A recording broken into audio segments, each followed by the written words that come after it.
អស់ចាខ្លាំងមែនតើពុកម៉ែបងប្អូនទាំងអស់គ្នាបរោះម្នាក់នេះគឺគាត់ពិតជាមានជំនាញខ្លាំងមែនតើគាត់បានចុះទៅខាងក្រោមបាតសមុទ្រទាំងអស់គ្នាគឺថាជាមួយនឹងតាគៀបចាប់មឹកក៏ដូចជាចាប់តុងសមុទ្រទាំងអស់គ្នាហើយតុងសមុទ្រនេះគឺថាកាយខ្លាំងមែនតើបងប្អូនគឺថាគាត់ចាប់ជាប់ហើយប៉ុន្តែអត់បានទេគឺវាខំវាទាញបងប្អូនទាំងអស់គ្នាគឺថាវាធំមែនតើចង់ប្រប៉ុនកដៃឯងបងប្អូនគឺថាតុងនេះវាធំមែនតើគេហៅថាតុងសមុទ្របងប្អូនគឺថាសលីកលេកាឡាដូចជាសត្វពស់អញ្ចឹងពុកម៉ែបងប្អូន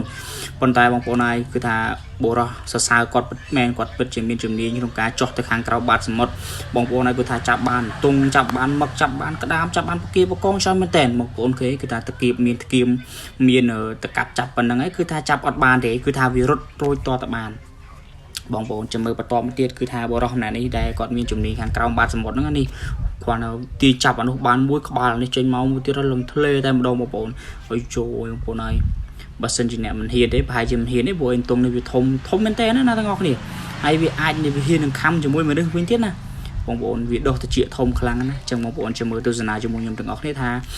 តុងនេះវាធំប៉ុណ្ណាហើយគេចាប់បានកម្រិតណាអញ្ចឹងកុំភ្លេចទស្សនានៅវីដេអូ page បាននេះរបស់ខ្ញុំមួយទៅដើម្បីទទួលបានវីដេអូបន្តទៀតឥឡូវគឺថាគាត់ចាប់ផ្ដើមចាប់កវាមុនចាប់ប៉ុណ្្នឹងឯងតែអត់រួចអត់បានទេទាំងអស់គ្នាគឺថាចាប់ផ្ដើមគាត់ទៅចាប់វាពុបវារត់ទៅតែម្ដងអាយ៉ានេះសัตว์អីគេបងប្អូនអូបកងបងប្អូនមែនទេអូដូចជាខ្ញាដំរីអីដូចជាក្អែបពុកម៉ែបងប្អូនអូយពិតជាធំមែនតើអូបកងបងប្អូនគឺថាមើលមកផ្លេចគាត់ថាក្អែបបងប្អូនលើចាប់ផ្ដើមជាមួយនឹងក្តាមថ្មម្ដងអូយសង្ងំស្រួលណាលោកអេសង្ងំស្រួលឥឡូវចូលជាមួយនឹងតាគៀបចាប់ជាប់តែម្ដងឥឡូវរើអត់រួចទេពុកម៉ែបងប្អូនគឺថាធំខ្លាំងមែនតើអីចាមកប្រទះជាមួយនឹងសារាយអានេះគាត់ថាសារាយសមុទ្រទាំងអស់គ្នាអីចាដូចជាឆ្លើងក៏ដូចជាអីទេបងប្អូនចាប់ដើមទាញវាចោលគេអត់យកទេអញ្ចឹងមកប្រទះជាមួយនឹងតុងទៀតដែរទាំងអស់គ្នាគឺថាសបូនតុងខ្លាំងមែនតើណាមិនធម្មតាទេទាំងអស់គ្នានៅខាងក្រោមបាតសមុទ្រពិតជាទឹកធំហើយពិតជាសត្វច្រើនខ្លាំងមែនតើហើយតែគាត់ចោះចាប់នេះគឺថាចិត្តតែមានជំនាញហ៊ានហើយបានហ៊ានចោះចាប់ណាក៏អូមួយក្រុមបងប្អូនហើយគឺថាអានេះបានគេហៅថាក្រុមសមុទ្រដល់ឡើងក៏ឡែតែម្ដងពុកម៉ែបងប្អូនហើយបន្តមកទៀតគឺបរិសុទ្ធនេះគាត់ចាប់ផ្ដើមចាប់ជាមួយនឹងបង្កងបងប្អូនបកងឬបកានេះធំខ្លាំងមែនតើប៉ុណ្ណកដៃហីអូយធំខ្លាំងមែនតើគេចាប់ហើយគេក៏បន្លឹកបង្ហាញយើងឲ្យដឹងថាអូនេះគឺជាបង្កងបងប្អូនឥឡូវចាប់ផ្ដើមជាមួយនឹងក្រុមបងប្អូនជួនតែក្រុមនេះគេអត់យកទេគាត់ថាសពកវាដូចជា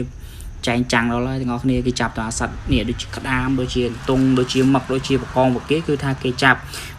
ជាមួយនឹងអាសបកក្រុមហ្នឹងគឺគេអត់យកទេទាំងអស់គ្នាគឺថាបរិសុទ្ធដែលជា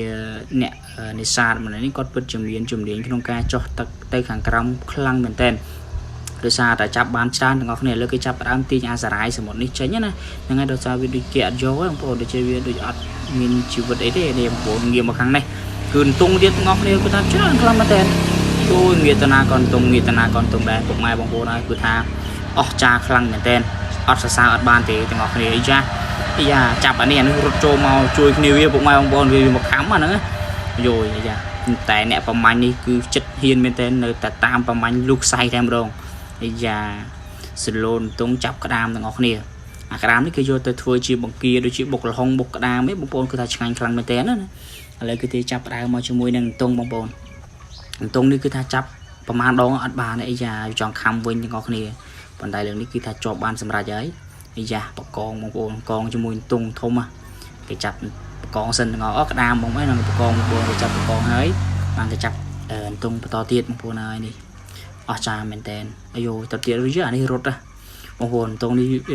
បកងគឺថាចាប់ផ្ដើមរត់ដឹងតែគេចោះចាប់អញ្ចឹងណាប៉ុន្តែរត់អត់រួចទេទាំងអស់គ្នាហើយអូងាវបងប្អូនងាវនេះសបកដូចមាសអញ្ចឹងបងប្អូនអ្នកបើសិនជាអ្នកនេះវិញថាមាសហ្នឹងបងប្អូនព្រោះពិតជាលយខ្លាំងមែនតើហ្មងណាអស់ចាមែនតើបងប្អូនកុំភ្លេចជួយ like ជួយ share នៅវីដេអូនេះម្នាក់មួយទៀតទៅណាដើម្បីទទួលបាននៅវីដេអូក្រោយៗខ្ញុំនឹងចែករំលែកអំពីការចោះចូលទៅក្នុងបាតសមុទ្រដើម្បីចែករំលែកដល់ពុកម៉ែបងប្អូនយើងទស្សនាកំសាន្តនៅខាងក្រោមបាតសមុទ្រពិតជាមានសត្វច្រើនខ្លាំងមែនតើហើយបងប្អូនកុំភ្លេចទស្សនានៅ page របស់ខ្ញុំដែរហើយចុច follow តាមដានអរគុណ